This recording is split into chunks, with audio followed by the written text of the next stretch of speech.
Let me tell you a tale of how this video came to be, because the way it's presented and structured is going to leave some of you with a lot of questions.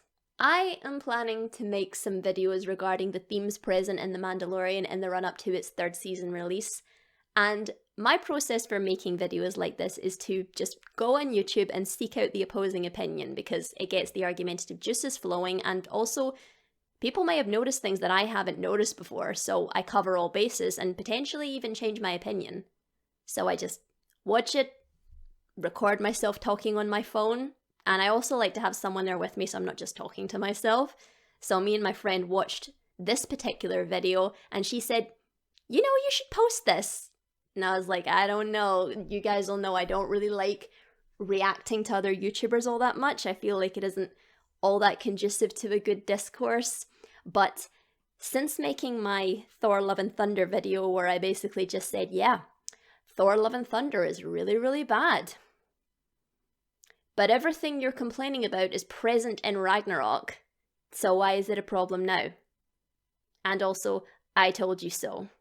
And a few people did say that they would like to see me reacting to other YouTubers, and since this is more, again, much like the Love and Thunder video, just a reaction to the general discourse surrounding Mandalorian, I thought, okay, why not? So that's why things are formatted a little differently, that's why the audio quality is a little different, and that is why Camera Ainsley is going to be popping in every now and then to clarify a few things. And also, I do not use these guys' names when talking about their points. And just on the slimmest chance they ever end up seeing this, I want it to be made clear that I did not do that to be disrespectful. Their names are Tyranth and Marcus. But since I never planned on anyone hearing this when I first recorded it, they will henceforth be known as Guy on the Left and Guy on the Right. Welcome back to The Watch. Today we are going to be reacting to The Mandalorian Season 3 trailer.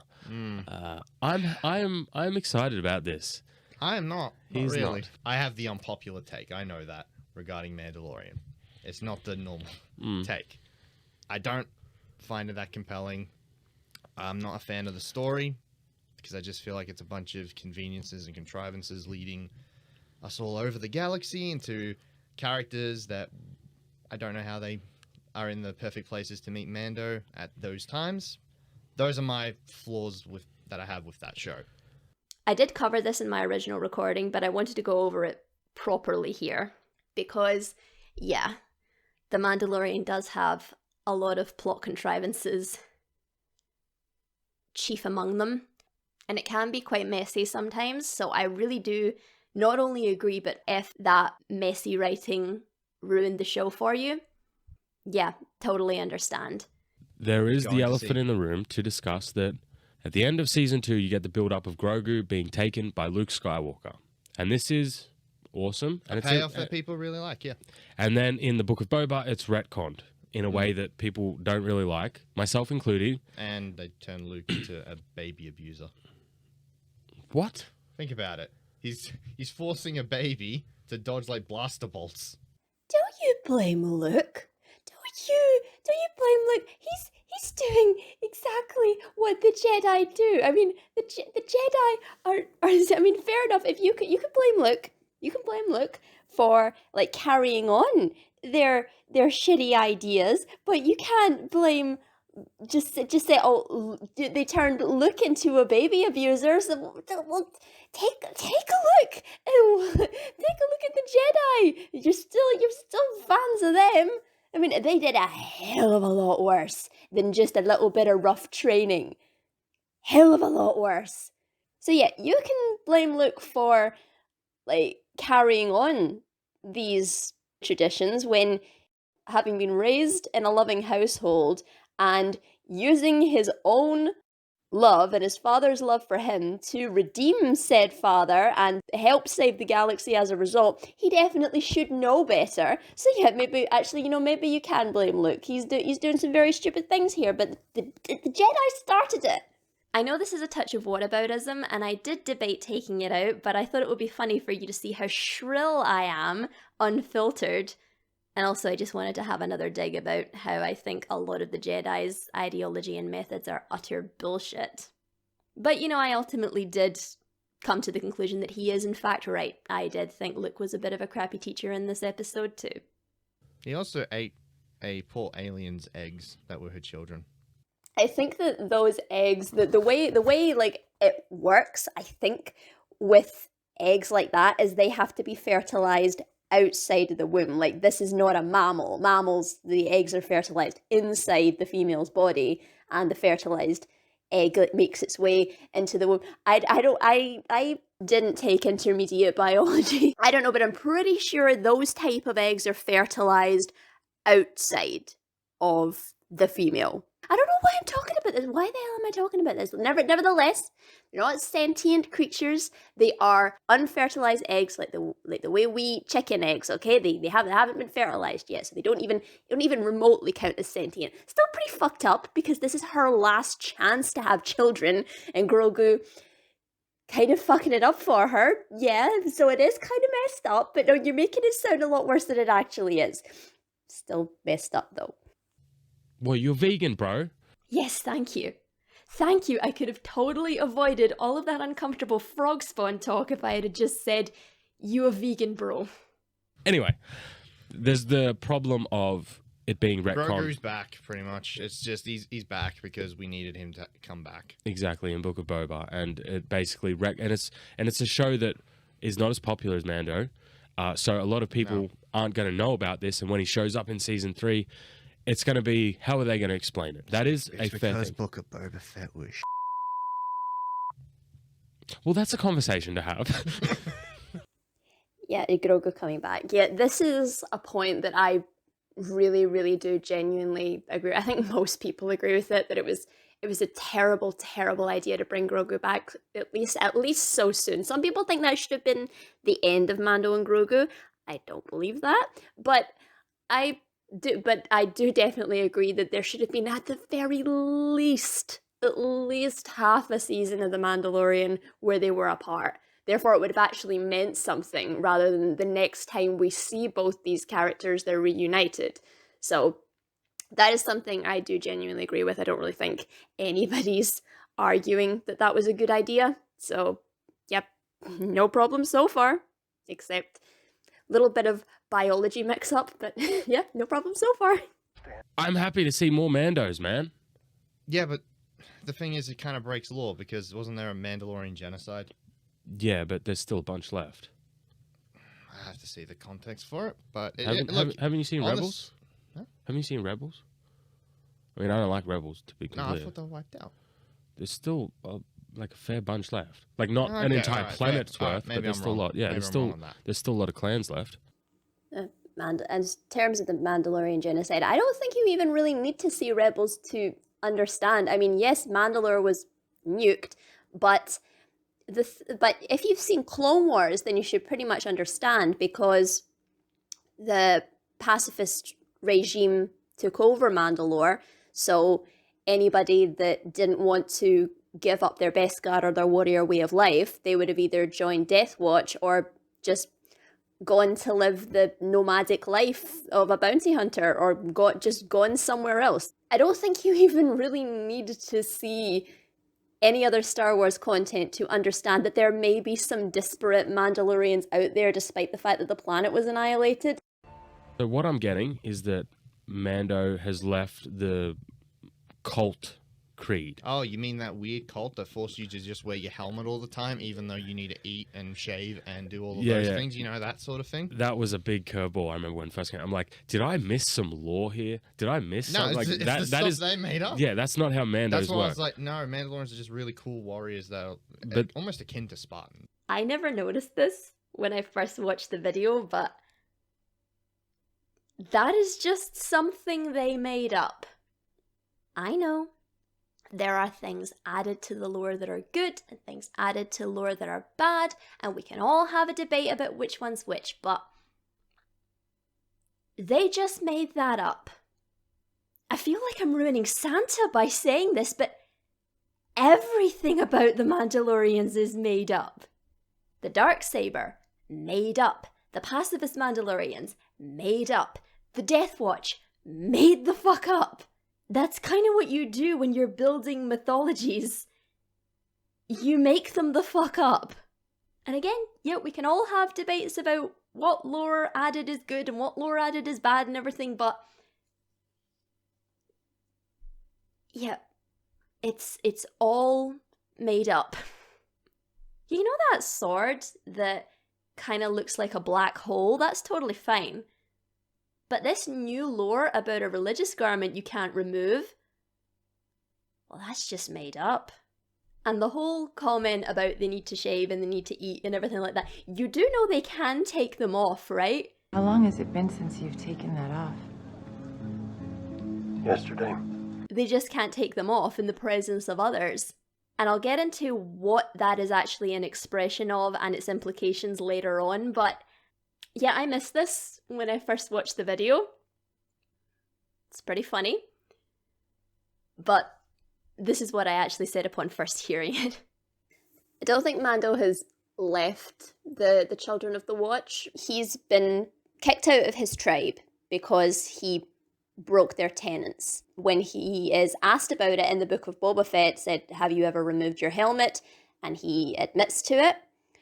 But people said, oh, he should have just lied. Like, no, that's not the point. That's not who Mando is. These guys don't say that, but I've heard people say that. So say, oh, he should have just lied and said no, because that's, you don't, again, I'll cover this later, but you don't actually get how important not removing his helmet is personally to him.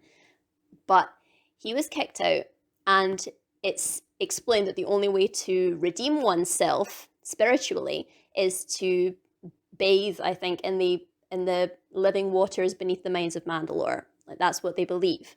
And so he's off to do that.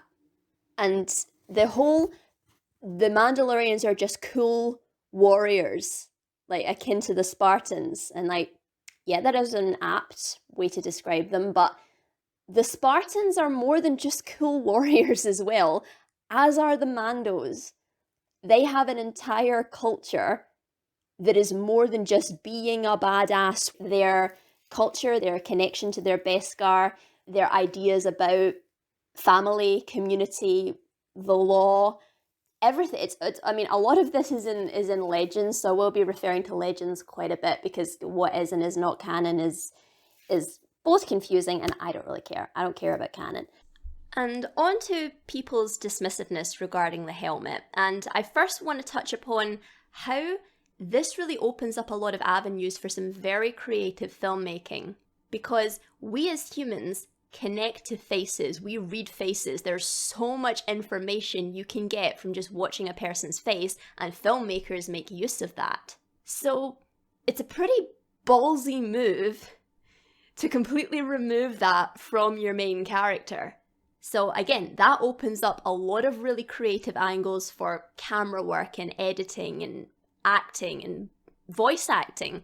I mean, just watch this scene, and I'm not going to play all of it because, you know, copyright, but this is after Mando has given Grogu to the Empire and he's just about to fly away to get his next bounty, and with not only no words spoken, but no facial expressions, we are able to understand exactly what he is thinking.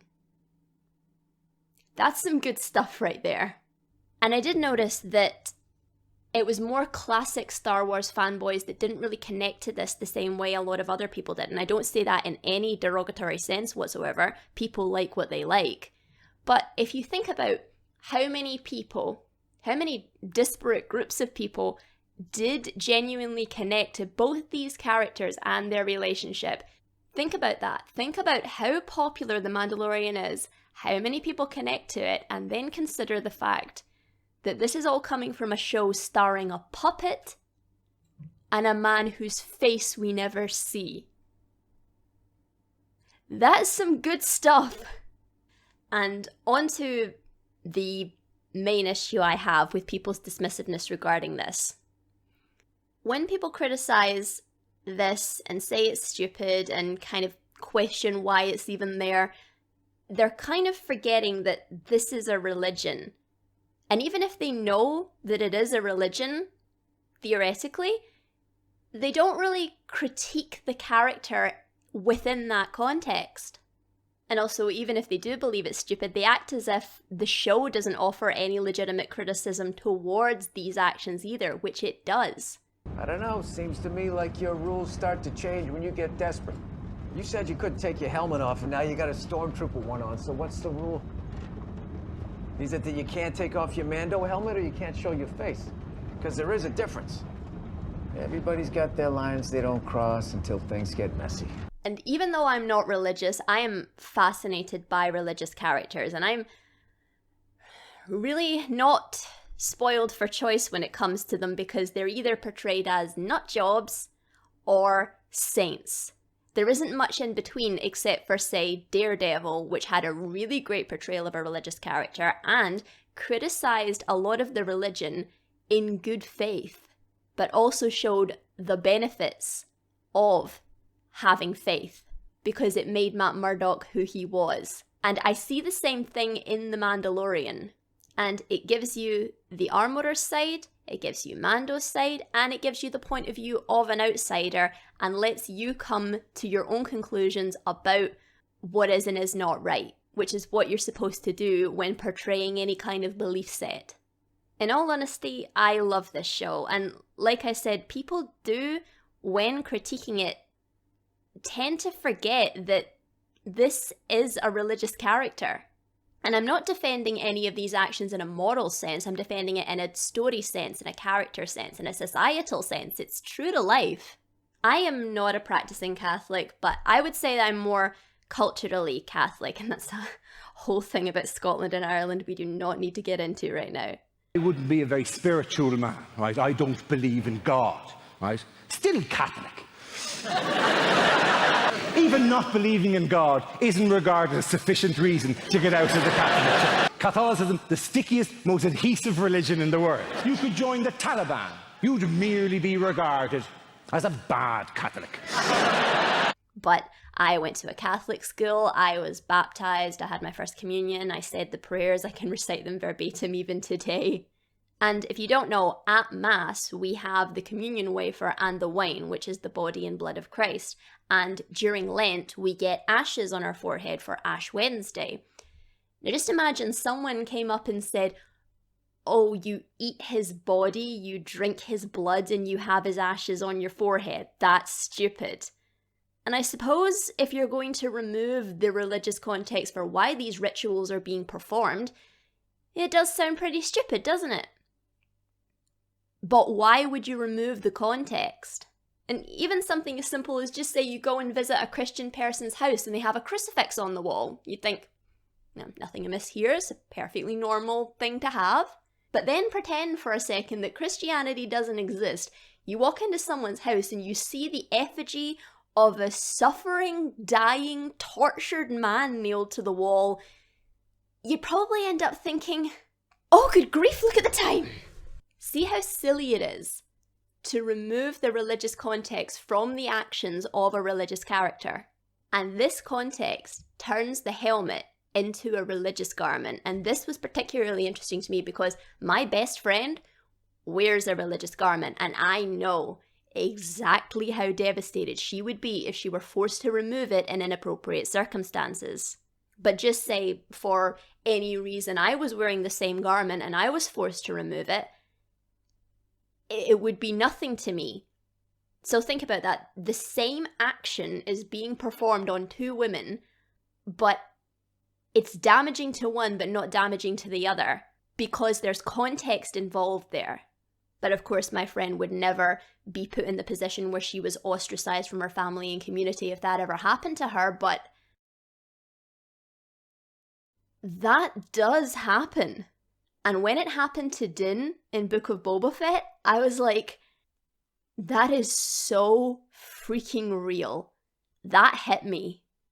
Now, believe me, I know it's hard for non-faithful people to put themselves in the mindset of the faithful.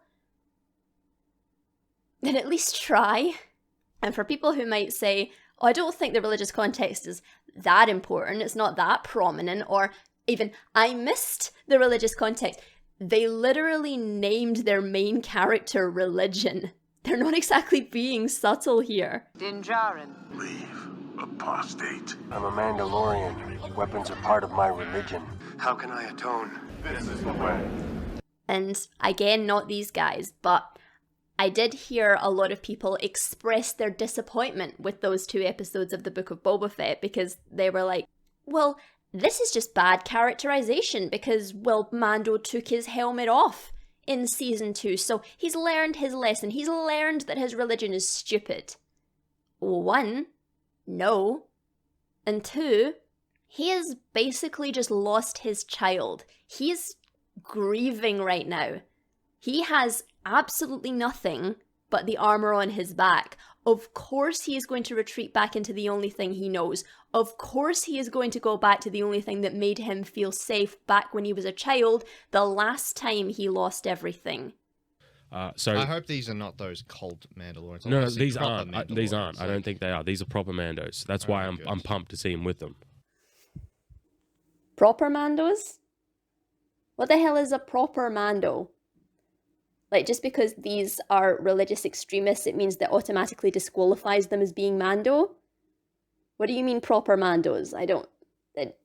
I just want to throw my theory hat into the ring because I do genuinely think that these are Mandos from Din's covert, because this Mandalorian looks very, very similar to this Mandalorian, and we do know a couple of them are wearing white. We can see a lot of white painted armor in the background of Din's covert in the first season, and I don't know if they're really going by the colors have certain meanings, because that is kind of more of a Legends thing, but yeah, I do think these Mandos look kind of similar to the ones I saw in the background, but I could be wrong. And as for Paz, I think that he is going to leave the covert and join Bo-Katan's Night Owls, because you can see all these Mandos wearing blue. That's the colour of Bo-Katan's Night Owls, and we can see Paz with them. Obviously, he always wore blue, but he's with them, because I think he might think more of her as a leader than he would Din, but that would also put him in opposition to Din and give him a chance to challenge for the Darksaber again, so I think that's where he's at right now. And also, you'll notice, like, in the other trailer, Grogu is with Bo-Katan, so I think she might kidnap Grogu because she might believe that's the only way she can get Din to challenge her in a fair fight for the Darksaber. I don't think she'd actually hurt Grogu unless she's really gone off the deep end, but yeah, I think she's probably kidnapped Grogu in an attempt to force Mando to fight her. So yeah, those are my theories. I'd really like to see how on or off the mark I am, but we'll see soon. Man. I don't like this ship. What? I'm sorry. You don't like the him. J12 Nubian? Not for him. Wait, I love it in general. Wait, is that Padme's one or the fighter one? This is the fighter one. Yeah, but I can't remember. Is it the J? Is it the J-type Nubian? Is that Padme's one? The Nubian one is much bigger and nicer. Yeah, that would be okay. That's Padme's one. Yeah, I would forgive having that as his ship. Yeah. The fighter, I think, is stupid because he's a bounty hunter. Yeah, I agree. I agree for all the reasons other people have pointed out that it's stupid. He's a bounty hunter. He can't operate with a ship like that. That's ridiculous. I mean, it was just done just for fan service. Like, I don't really see any practical reason, any story reason, any reason for him to have a ship like this. So, yeah, I totally agree that it's not a good choice. I mean, it's a cool ship. I'm not really into the ships in Star Wars, but yeah, it's cool. It's cool looking, but story-wise, it's very, very dumb. Yeah, but I hope they switch this shit out, as cool as it is. Well, I'm just happy we've got it. But like, I do agree that that's what they've reduced you to. You're just happy you got it. Yeah, yeah, that's what they've reduced me to, bro. I'm happy that I'm getting that I like. Yes. And that pretty much, like, qualifies all the rebuttals that, well, not all of them, but most of the rebuttals that this guy has to this guy. The guy on the right says, I don't like it, or it's stupid, or this has a problem, or that has a problem, and the only rebuttal his co-host has is, yeah, but we got it. So, like, yeah, do you know why you like this show? I know why I like this show, but do you know why you like it? Because you're not really defending it very well. He's going back to Mandalore. Good. Go meet the proper ones. Yes, well, I'm afraid you were wrong. This is the way. You picked the wrong religion as well. Well, who was right? Who gets into heaven? I'm afraid it was the Mormons. Yes, the Mormons were the correct answer. That's awesome. Like, see what I mean? We're finally getting some meat here. I hope the Mandalorians aren't like the cult. We've already met. It would be Bo-Katan, great to so- have like another pre-Vizsla. That would be. Could I get one of those, that would please? be- Yeah, don't do anything new. Give us another pre-Vizsla. Yeah, it's all about like characters we've seen before, and this is one of the things that I think really sunk Andor, despite the fact that it had brilliant quality. And I think a similar thing is with Mando, even though Andor is a much higher quality show than The Mandalorian. And this is a legitimate complaint I heard about Andor, like say, well, let's get the same quality of writing and cinematography and music and stuff like that, but let's have it about General Grievous. And this is the chief thing that it hasn't been displayed like too much in this video yet, but so many people just say they didn't get what they wanted, and they end up presenting that as something that's wrong with the show. Like, because something wasn't in it, or we didn't talk about this, or we didn't see this character, or we didn't do this story, or we didn't do that. Like, I didn't get this, therefore that's bad. And when you actually get a good, well-written Star Wars story that tackles heavy themes, a character we haven't seen that they could really use some development, just things that haven't, well, wouldn't say haven't been tackled in Star Wars, but haven't been tackled in the mainstream the way Andor did. Just because you didn't get what you wanted out of the show isn't a marker of the show's quality. And just say, like, I reviewed the show Titans ages ago, and I was very, very cautious of my approach to reviewing that show because I am a big, big fan of the new Teen Titans comics. Like, Marv Wolfman and George Perez, like, dream team on that comic. It's brilliant. Don't even really like the Titans as a team, but love that comic. So I was really conscious of my own biases going into this. So I was trying to come at it from, okay, they're trying to make an older, grittier, more realistic version of the Titans. Do they succeed at that? And is what they put on the screen worthwhile on its own, whether or not I enjoy it? And consequentially, do I enjoy it? But I see just so many people saying, it's not this, it's not that, it doesn't have this, it doesn't have that, so, i.e., bad. No, you're judging the show by what you want rather than what it is. Yeah, that looks cool. If that's Mandalore, that is cool. And I'm all for that. The thing is, though, I feel like what I'm conflicted on is that because I've seen Rebels. Rebels gave the impression that the Mandalorians had risen up and overtaken the Empire, and Mandalore was not in that bad of a state in Rebels, and now it's like this. I don't think it's actually a retcon. I think, like, from, I mean, I haven't really seen Rebels, but my friend has, and from what he's told me, like, there's a gap of stuff that happened between Rebels ending and what the Armada tells Din. It's like the Children of the Watch were sequestered on the moon of Mandalore during the Night of 1,000 Tears, which is the night that the Empire bombed Mandalore. Had our sect not been cloistered on the moon of Concordia, we would have not survived the Great Purge.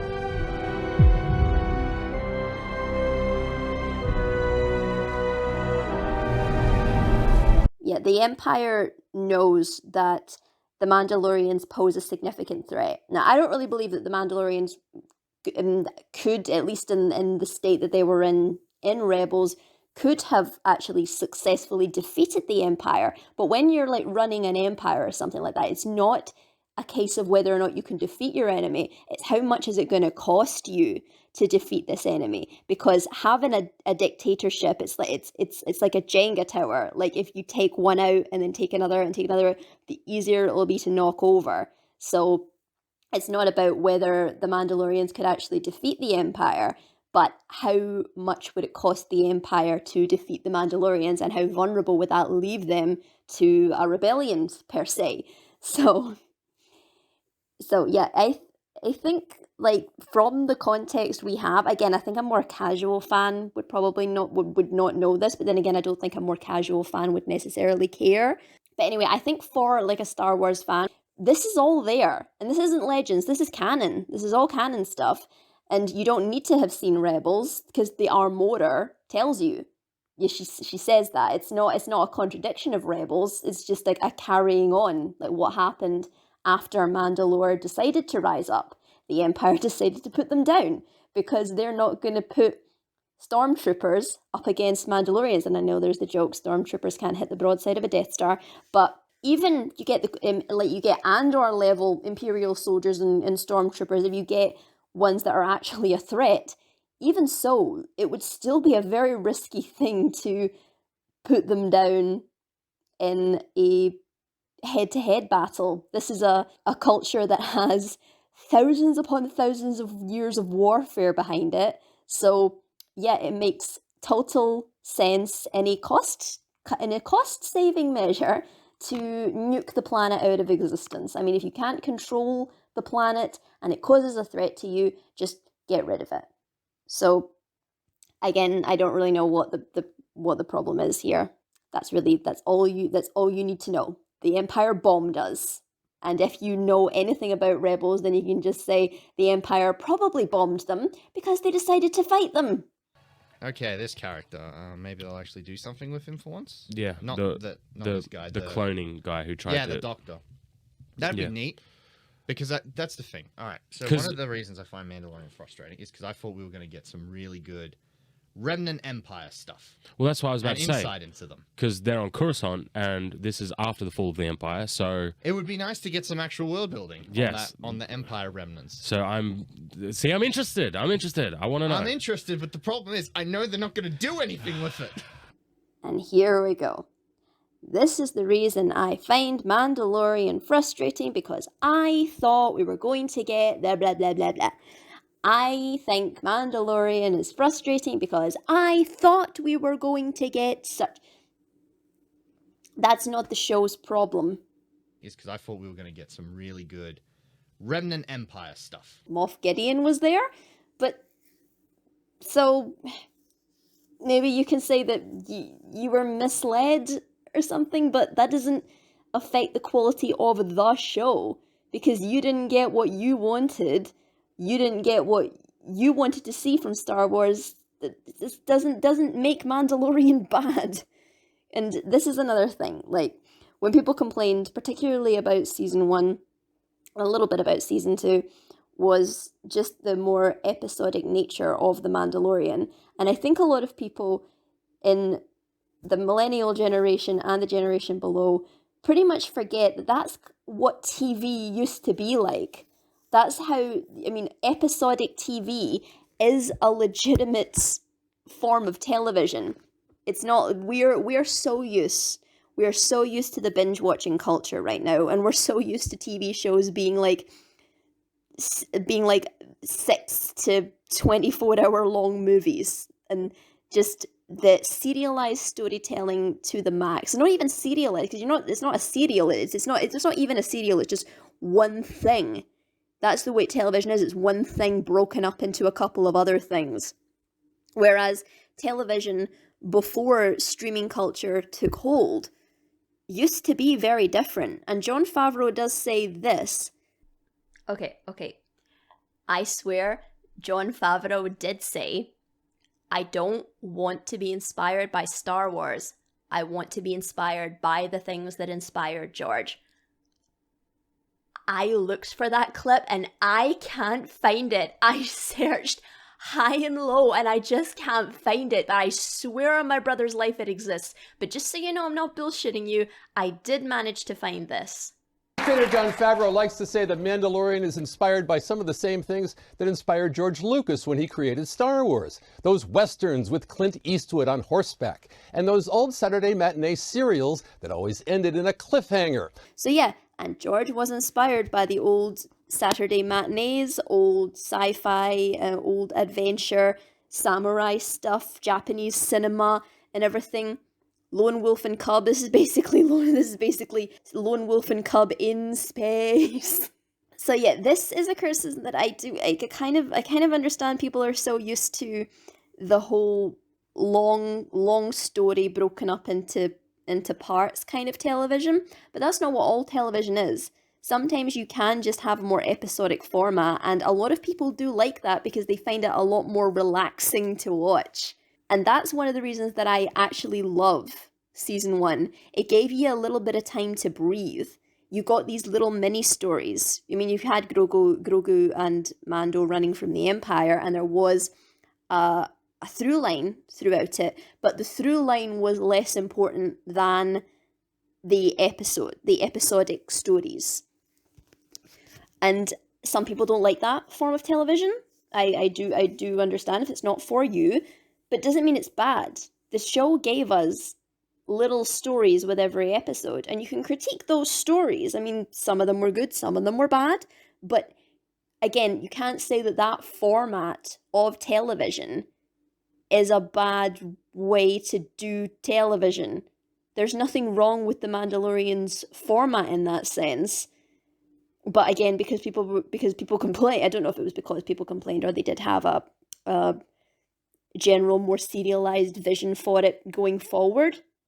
But then they introduced this cameo, and then there was this cameo, and this guest character, and that guest character, and everybody just kept turning up until Mando had run into everybody.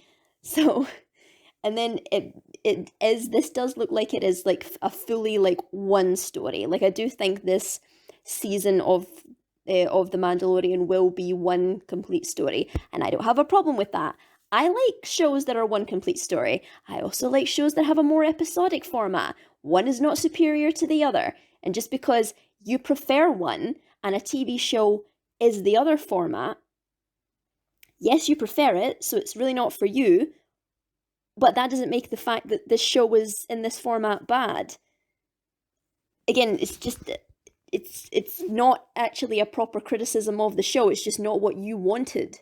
I don't know. I feel like this guy... That's a Rebel Alliance. Yeah, I was just trying to look at the background. I'm like, is that Holocron? Like, Jedi but Temple? that's the question. Okay, we're on Coruscant. Who's going to be in the Coruscant scenes? Like, who's going to be in the Coruscant scenes? So, you instead of asking why Mando has a story reason to be on Coruscant, you say, who are we going to see on Coruscant? Are we going to see Mon Mothma? Are we going to see Bail Organa? Are we going to see this guy? Are we going to see that guy? Are we going to see that guy? You don't need to connect everything. It's a big galaxy, and we've had cameos upon cameos upon cameos. So I think it's really telling that the first thing this guy asks is, "Oh, Coruscant, who are we going to see?" Can I ask something though? It's going to be off topic. Would you take this Mandalorian, or would you take Mandalorians in their heyday? All right, when are we talking heyday? Old Republic, when they're at their height and they are the most badass warriors ever. Or even just the show on Vizsla. And why is that a question? Yeah, Old Republic fan right here. Love the Old Republic, love the Mandos of the Old Republic, but why are you asking what would you take? Would you take Old Republic Mandos or would you take these Mandos? I don't get why that's kind of like aha, gotcha moment. Well, for one thing, I think the story about a culture that had their planet nuked out of existence and retreated into religious fundamentalism as a result, and how that has kind of affected them, is an incredibly interesting and worthwhile story to tell. And the story about how, and again, what seems to be happening in this season is how they might potentially rebuild their society if someone gets them together. And then there's the Mandos in their heyday. Well, I would very much like to see the Mandos in their heyday. I'd very much like to see Mandalore the Ultimate going up against Revan. Definitely would like to see that. But it's like, oh, that ultimately means that the story about like that these Mandos who had their planet nuked and what they did afterwards is bad because is worse, is an inferior story because Old Republic Mandos.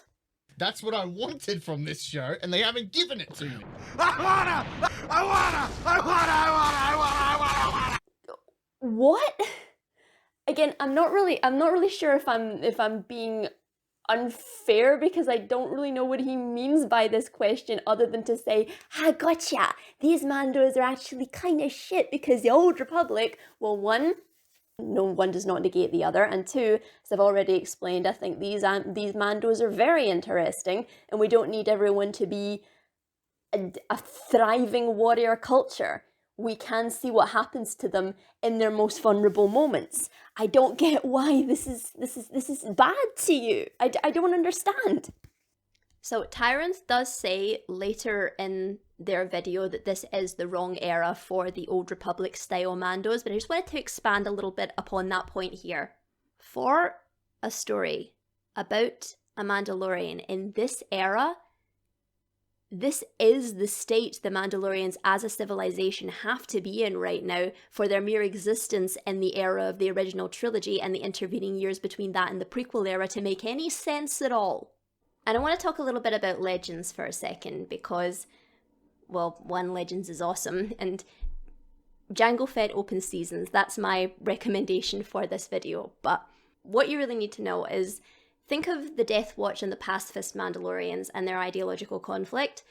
There is a third group called the Hat Mandoade, or the True Mandalorians, who are kind of the political moderates. Jango Fett's adoptive father, Jaster Muriel, wrote something called the Super Commando Codex, which is a modernization and clarification of the Res Alnari, which are the 6 tenets a Mandalorian must abide by to be considered Mandalorian. So yeah, to basically put that in the simplest sense possible, Jaster Muriel wanted to keep the warrior way, but wanted them to chill the fuck out a bit. And after he died, Jango Fett took over the True Mandalorians, and they were just on a regular Super Commando job, but the guy who hired them was asked by Death Watch to contact the Republic and say that the True Mandalorians were slaughtering their people, and the Republic, of course, send the Jedi.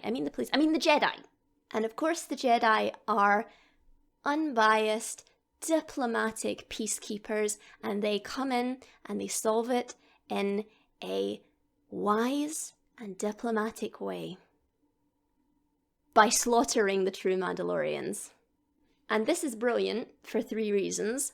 1, Sidious was highly involved in this because he knows that a strong and unified Mandalore is potentially the only thing that can stand up to an empire he's building, so he has to fracture them both politically and militaristically. 2, at least in Legends, this is the incident that cements Count Dooku's disillusionment with the Jedi Order, leading him to become a Sith, fighting the Jedi, and ultimately contributing to bringing about their downfall. And most brilliantly, this is what causes Jango Fett to become a Jedi killer, slaughtering 6 of them with his bare hands, and also giving him the motivation to contribute to the creation of the millions of other Jedi killers who contribute to the Jedi's near extinction.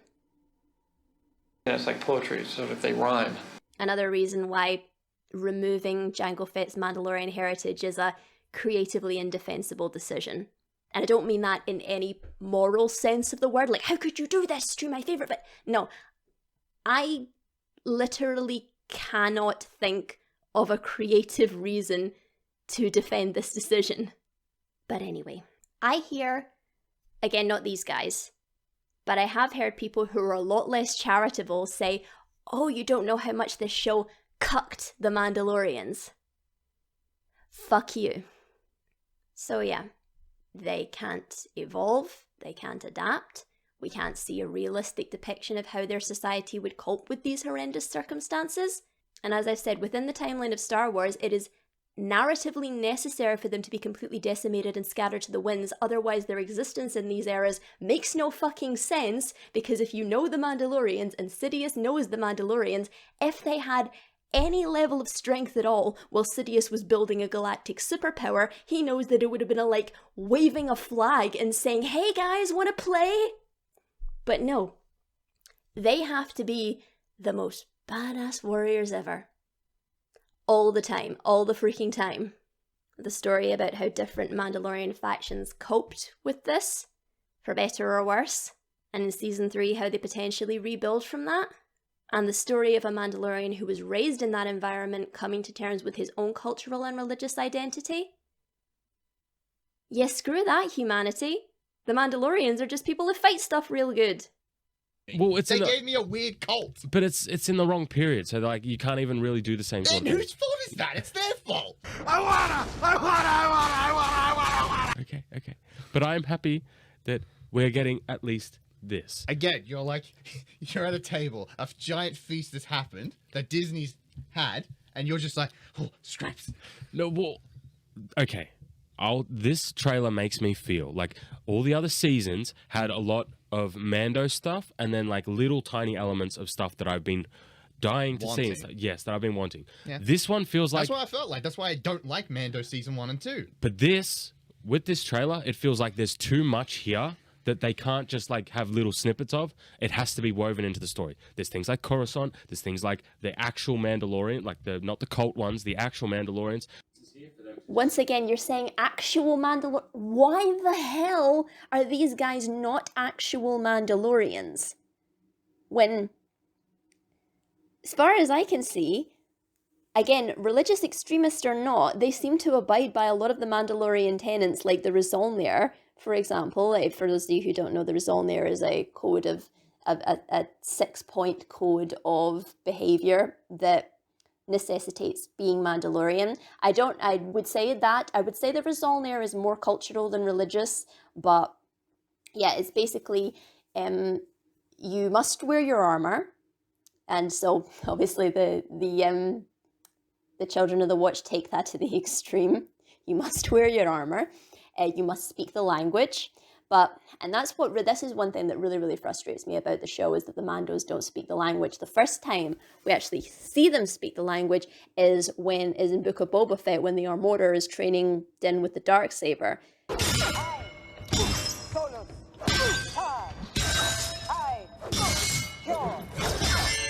Those are the only Mando words we actually hear from anyone. So yeah, fall down big time on that one.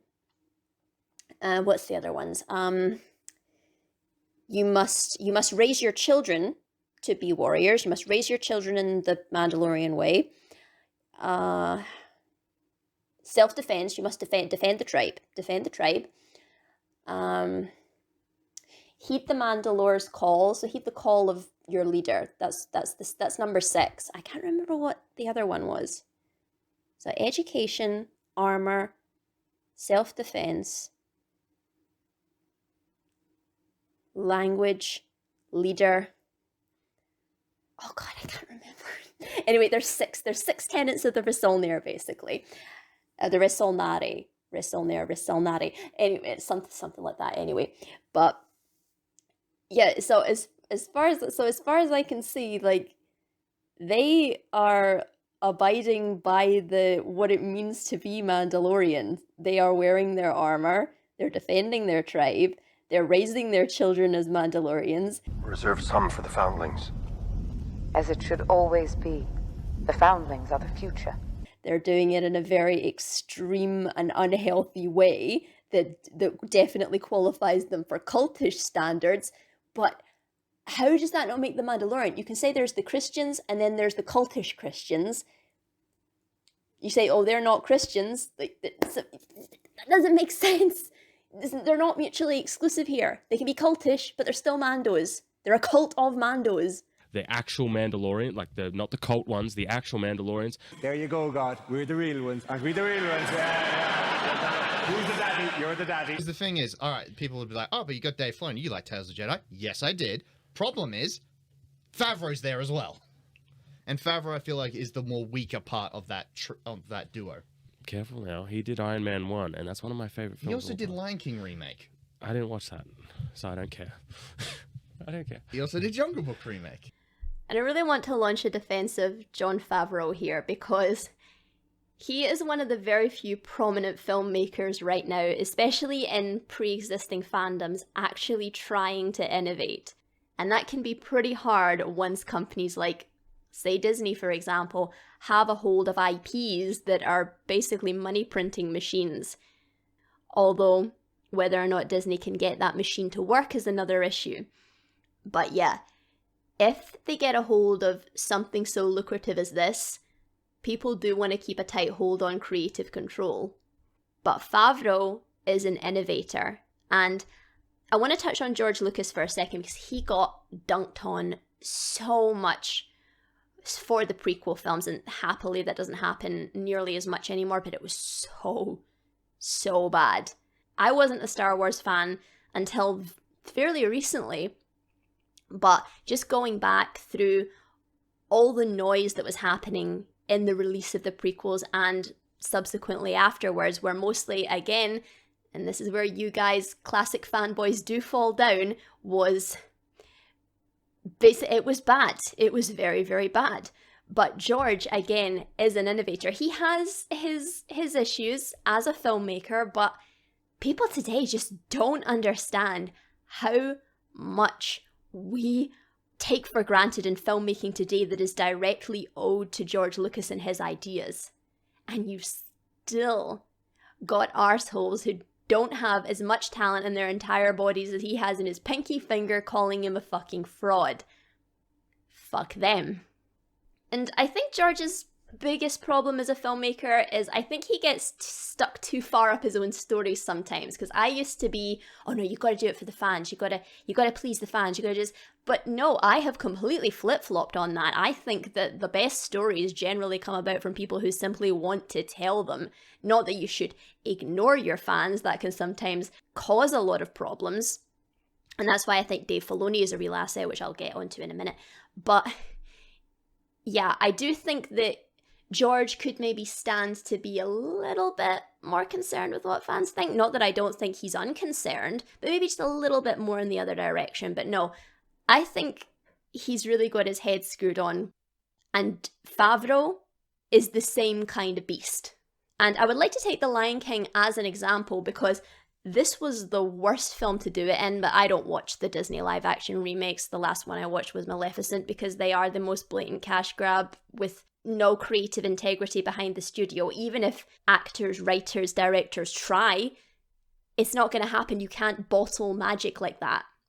But anyway, his idea for The Lion King was to do kind of a more documentarian style and also use video game, VR technology and try to get that into filmmaking, see what he could do with that. Very experimental, very interesting, but just completely the wrong film to do it in. I mean, this is Shakespeare. This is Shakespeare for kids.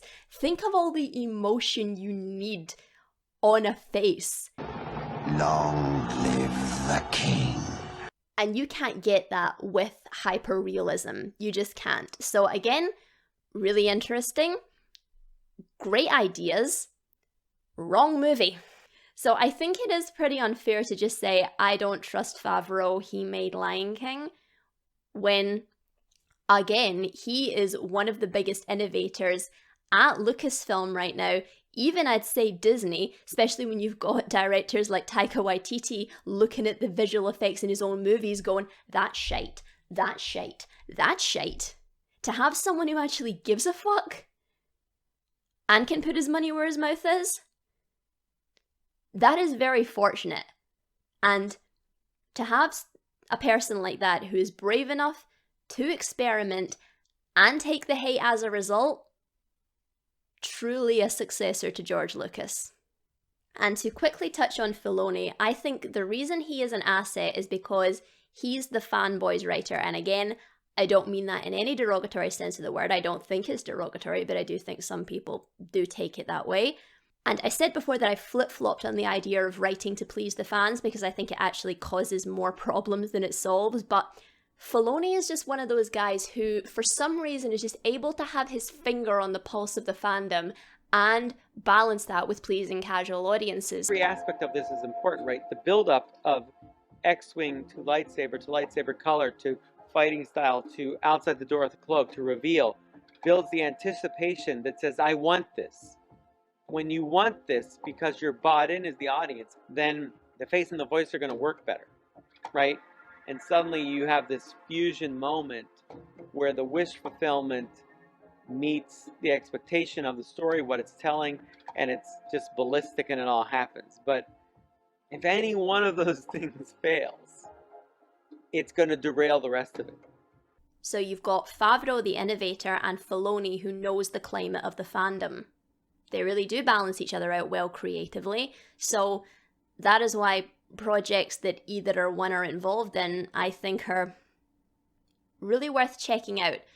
And I think just one other little point on this is I think it is always unhelpful that people, when it comes to behind the scenes of fandoms, tend to create their own heroes and villains. Like, this person's the creator of the thing, this person's the savior of the thing, this person's the destroyer of the thing. It has an almost mythological bent to it. The creator, the messiah, the destroyer, the devil, everybody. So that is the picture that people tend to paint of behind the scenes activity. And of course, there's always somebody who is going to make a stupid decision, who's going to get in the way of someone else's creative vision. We often don't really know what goes on behind the scenes. So I feel like laying things at people's feet in that way is often an incorrect and perhaps even unfair evaluation of the circumstances. Look, I hope they dive into ancient Mandalorians. That'd be nice. Yes, it's cool to see Jedi in their prime, but it's Order 66, so we're going to see them die and it'll be over really quick, unfortunately. Every party needs a pooper, that's why they invited you. Ha! See? At least some Jedi, like, yes, something. Yeah, he's right. He's absolutely right. This guy's only rebuttal is, well, we've got something. Again, do you know why you like this show? And if you do, why aren't you saying it? Because kind of seems like you don't even know why you like it. It's just something. So, yeah, and I totally get this guy's frustration. Like, he's not giving him anything. He's just giving them while it's there. Yeah, but it's this and it's this, but it's there. Oh, and again, this is the only argument he has. Look, we got Jedi. We got Jedi. We got Mandalore. We got this. We got that. And again, the same way I don't think we didn't get this is a proper critique. I don't think we're getting this is a proper defense. Like, again, I mean, this is the problem with reacting to reactions and reactions in general, is that reactions are like an initial emotional thing. Like, trailers are supposed to get you excited. That's why they show you all the cool stuff, and that's why some terrible movies have great trailers.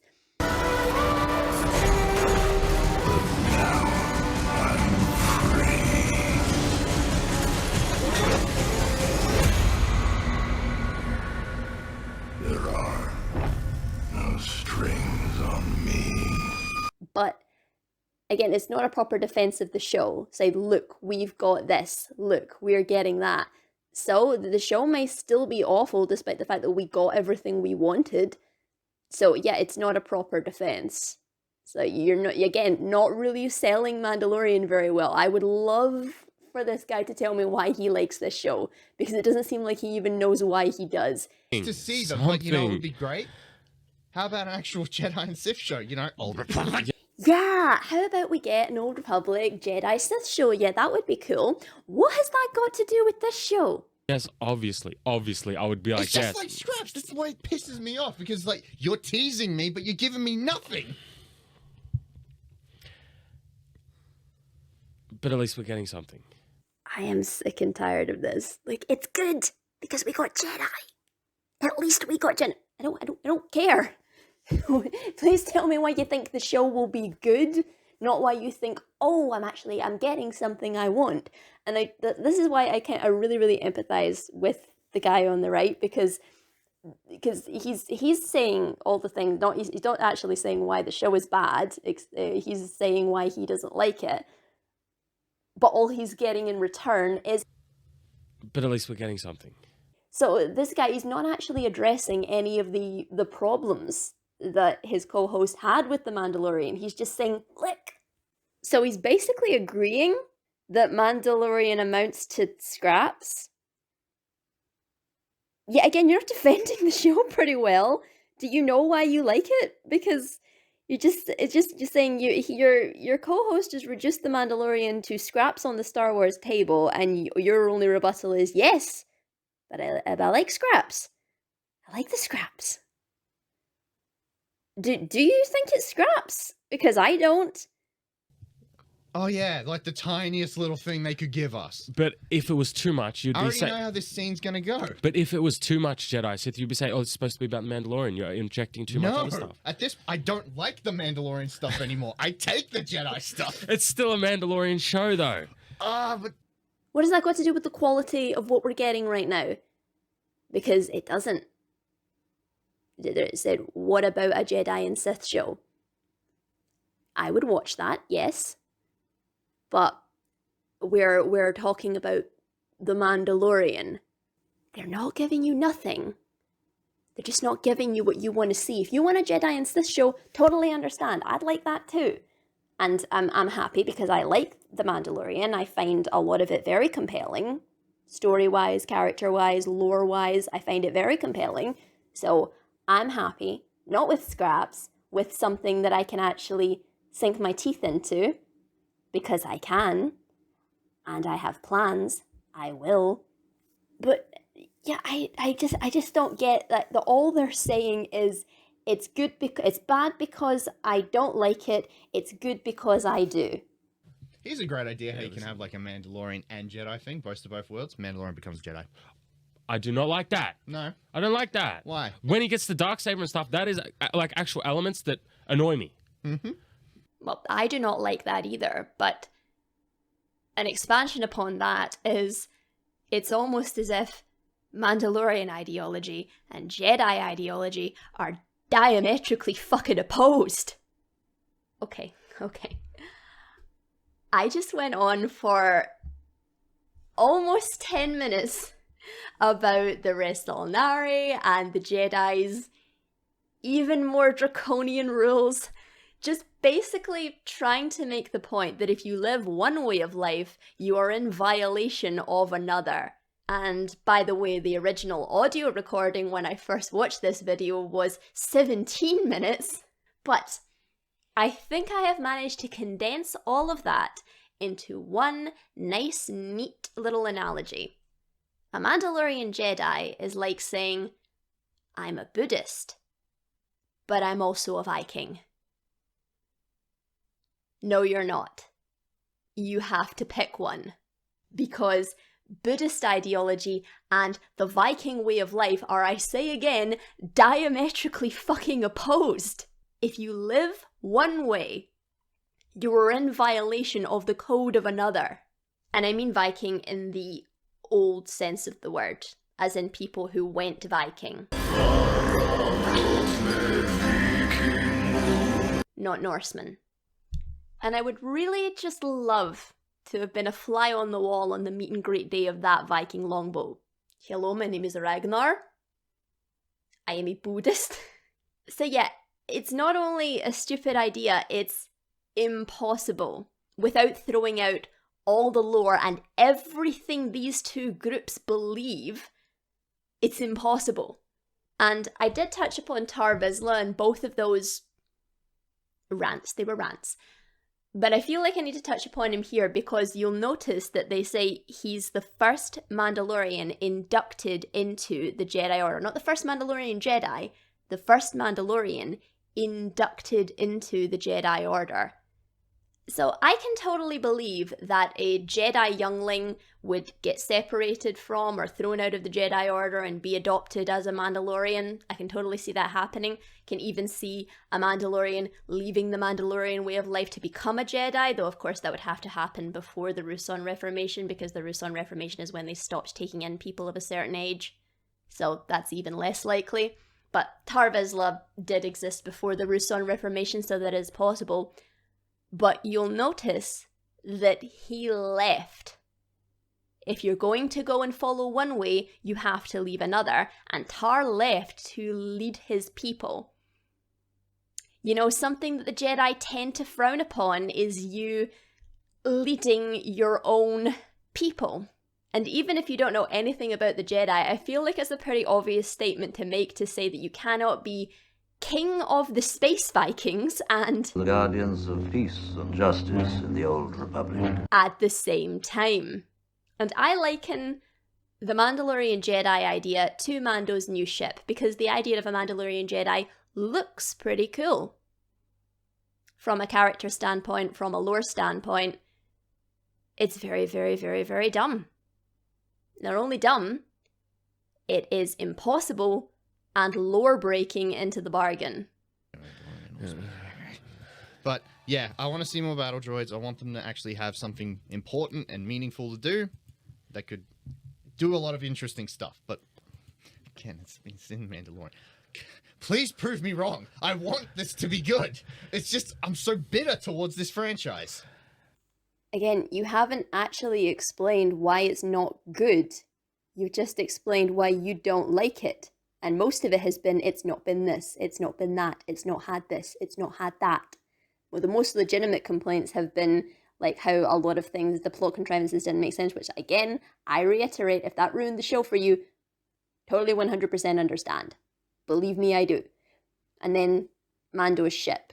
Like, those are the only two things that I can genuinely say that you explained why they were of poor quality, why they made no sense, and what they're the only two legitimate criticisms. The rest of them have just been, I don't like this. I want something else. I don't know. I'm not. At least they're wearing the blue. I like Mando's wearing the proper Ooh, blue. okay, so Again, proper blue, proper Mando. You want all your Mandos to be uniform? Because the Mandalorians are an incredibly diverse culture, and again, that will get me like back into one of the reasons that I quite like the Mandalorians is their ideas on you don't have to be born a Mandalorian, and this is something that I think the show really missed a trick on, and I don't think that they missed a trick just because it's something I want to see. I really do think that in terms of what they've built up about foundlings and the nature of what it means to be Mandalorian. Mandalorian isn't a race. It's a creed. It would have really hammered that home if we had more than just human Mandalorians. Because if you say it's not a race, it's a creed, but they're all the same race, it kind of doesn't really make any sense. Like, why can't we get some Twi'lek Mandalorians or some Zabrak Mandalorians, or just, you know, whatever. Like, all you could say that a lot of the Mandalorians, and again, this could be a lot more world building involved, is that you could say that a lot of the Mandalorians that have ended up in these kind of insular communities have kind of come from planets that have been damaged by the Empire, and maybe even the Clone Wars before that. So they've found, they've ended up being foundlings, and they found sanctuary in the Mandalorian way of life. And again, that would be a pretty good reason to retreat into religious extremism. But again, I've already covered that and why that makes sense and why that's brilliant and poignant writing that is still prevalent to today's society. But yeah, anyway, I think the show really, really missed a trick by making all its Mandos human. Like, if you want to say that it's not a race, it's a creed, don't make them all the same race. Simple. I'm trying to figure out if this is Grief Cargo's world, like where they went before. I hope not, though, because that's bad. Because that's that guy. He's I can't remember his name. I thought he was dead. I actually know. No, he didn't kill him. He just got beaten by Mando. Now he's friends with Mando again. Probably. Paz Vizsla, and I think that is Grief Karga's world, because I think there was a statue of IG-11 there. So, yeah. No, I'm pretty sure it's Navarro. Yeah, because I'm pretty sure the armor... No, the armor is not on Navarro anymore. They were on that disc world. They were on that satellite world. So, yeah, I don't know why they're going back there, but... No. Okay. Babu Fricks.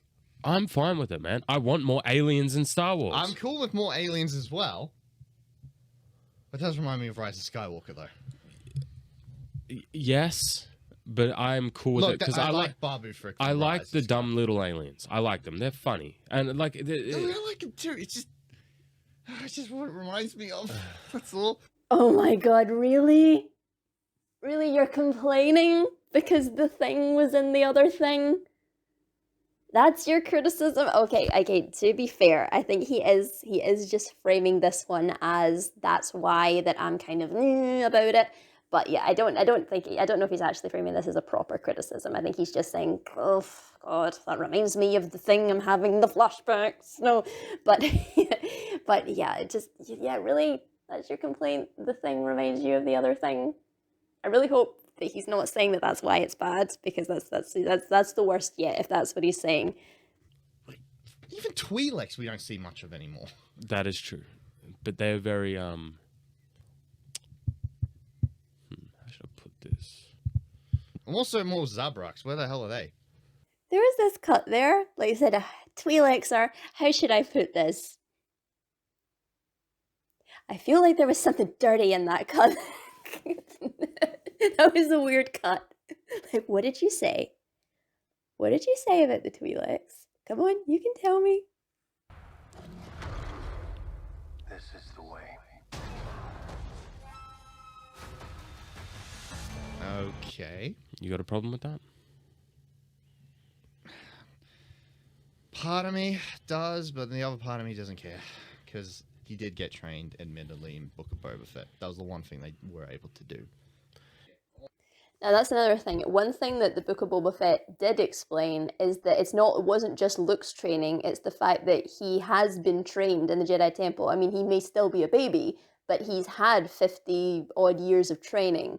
And Luke says that in Book of Boba Fett, like, I feel like I'm not training him, I feel like I'm just unlocking the things he already knows. And in the Mandalorian Ahsoka episode, Ahsoka states outright, many masters have trained him over the years. So it's not just he spent a couple of days with Luke and now he's all great about this stuff. No, he's had a lot of training. Yeah, he has had a lot of training. So I find this believable in the sense that in some ways he acts like he's around 2, so a baby at 2 years old. I have a 3-year-old nephew, so I know what he was like at 2. I don't think he would have been cognitive enough to be able to do something like that if he had powers. Oh God, that's a scary thought. But this is an alien baby, so the ages are kind of not that much of an issue. I mean, he's had 50, he is kind of the equivalent of a toddler, but he's also had 50 years worth of experience, so I find it believable enough that he could do certain things like this, especially things like force pushing. Like, that's absolutely fine. But he has had more training than just Luke. Okay, and it was stated twice. Again, if you hate Book of Boba Fett, like, that's absolutely fine. If you didn't see that, you didn't pay attention, fine. But Ahsoka said it too in The Mandalorian. So, yeah, you got no excuses there. She said it outright. Many masters have trained him over. He was raised at the Jedi Temple in Coruscant. Many masters trained him over the years. Probably outlived a decent number of his masters. So, yeah, he's had a lot of training, and it was stated that way. It's one of those things where, like, it's fine. After the sequels, the Force is just whatever the want it to be. Yeah, it's just like at this point, well. If he shut, I'll raise up my hands and go, okay, at least it's just a force push, and it's not. If he starts shooting lightning, it's like, oh, maybe we'll talk. Oh, it's even worse than just shooting lightning. Let's communicate through the Force.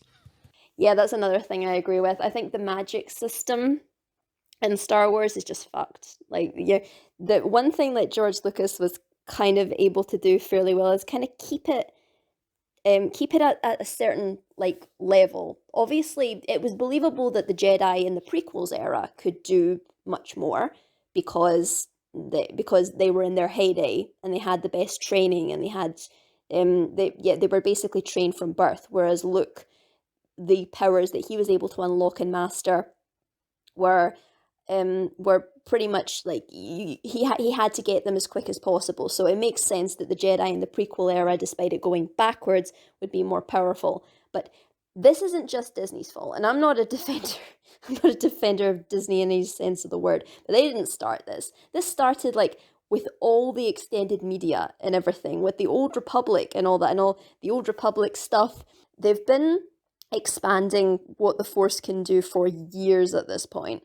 And it is difficult because the timeline kind of goes back in time rather than forward in time. So the Jedi seem to get more powerful the further back you go. Especially the Sith. I mean, the Sith. You've got Sith that eat planets back in the Old Republic era. And now you've got Siths that are kind of politically savvy. So I know that's being diminutive towards Sidious. I don't mean to be that, but yeah, basically you've gone from planet eaters to politicians. So I guess you could decide which one's worse. But yeah, that is a big problem with Star Wars in general. But Disney did not start that. It's been a problem for a long time now, and I don't really know how to solve it. It's not pretty much a defense. It's just kind of, this isn't a defense. It's just pointing out that that's the way it is, and it should be sorted. I just don't really know how. How do you keep expanding the Force and the lore without just making your characters so ridiculously OP and breaking the magic system? That's how that works. And that is everything. Yeah, that's Mando Season 3. I feel like this turned into a bit of a Disney Star Wars rant as well. But just in general, there is a lot of good stuff in that trailer. Come on. Potentially. Yes. That's what a fucking trailer is. That's the thing. It's just, I don't know. I gotta see it. Maybe it'll convert me. There are genuine things. I will admit. Look, like I told you, the battle droid thing, that's something that genuinely interests me. Yes, I want to see what they do. I agree. I'm one of the things that I'm very worried about is how they transition the story aspect of Grogu being back with Mandalore, because that is something that if they don't mention it, it's going to be an issue. Because not everybody watched Book of Boba Fett. The thing that also bothers me about Grogu being back is I thought, okay, they've gotten rid of him. We can start doing more bounty hunter stuff again. And start having a little more. But that showed, like, that just didn't show bounty hunter stuff. This showed more, like, lore stuff. Or even just more which Mando was what I'm into. stuff. This showed more Mando stuff. Baby's getting in the way. That's the problem. No, leave the children behind. They'll only slow you down. And again, like, I get, like, if you want to see, like, a bounty hunter being a cool bounty hunter and collecting his bounties and being the best there is at what I do, then, yeah, again, that's something you want to see, and I'm not saying that that's a bad thing to want to see, but there is a lot of, like, that's another theme that I haven't really touched on when talking about this, is the themes about parenthood and fatherhood in particular. This is another one of the reasons I love The Mandalorian, because it's a really great representation of fatherhood.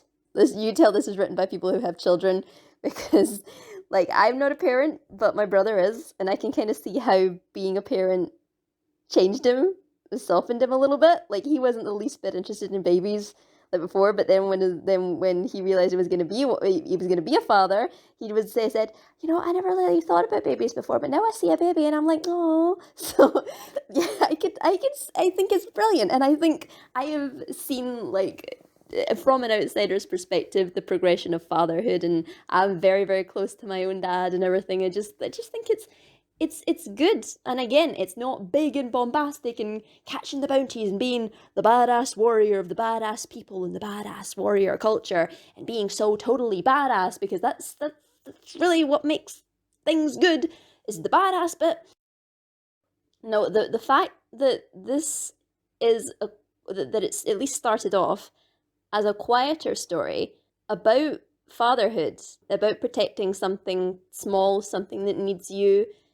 And again, a lot of people connect with that. And if you don't connect with it, some people don't like children, some people don't want children, and some people don't really have that instant feeling for children right there and then, but they may have it one day. Everybody has different feelings on that. But there's a reason a lot of people connected to this. There's a reason a lot of people fell in love with it. It's not just because Grogu's cute, which he is. He's very, very cute, and I'm not going to deny that probably did reel a lot of people in, Muggins included. But that's not just because Grogu's cute that this matters in any sense. It's a wonderful story about a father. And again, if you don't connect with that, then there's nothing wrong with not wanting to see that kind of story. But yeah, I am very, very attached to Lone Wolf and Cub in space. So, yeah, despite the fact that they've bungled a lot of the story, despite the fact that there's a lot of plot contrivances, a lot of things aren't explained very well, a lot of things just seem to happen. The plotting of The Mandalorian is quite poor, at least so far. But all the other aspects of it, character-wise, thematically, what it adds to the universe, because it does, yeah, I love this show. So yeah, this take really annoyed me. There wasn't much critique, and there wasn't much in the way of anything in the other direction. It really, other than a couple of good points about things not making sense and Mando's ship, everything else was just, but we're not getting this, versus, but we're getting this. Those are not critiques in terms of quality at all. So yeah, that's my response to that. It was kind of frustrating, and I know reaction videos are just like an emotional response to say, oh, I can't wait for this, I can't wait for that, this is amazing, I want to see this, I want to see that. But it's the fact, not just the fact that this is reaction, but the reaction is actually framed as in that equals Mando is bad. Prove me wrong, Disney. Prove me wrong. Which I maintain that, problems aside, it's not. And that's the video. Or whatever this was. Kind of a bit reaction, bit analysis, tiny dash of theory, bit of rant. Like, yeah, I was thinking, okay, I'll throw this together, I'll throw it out, so I haven't done something since just before New Year, so I'll just throw this out dead quickly. This took so much longer than I thought it was going to. Good grief. What have I done? So, yeah, please tell me if you liked this Frankenstein creation of a video. What I'm planning to do for the 2,000 subscriber special is my friend is going to read some passages to me from the Jedi Path. Oh, that book is a doozy. It's the one I use when talking about Jedi issues. And there are a lot of things in that book. And he's just going to read out some random passages to me, and you can just watch my face do its thing.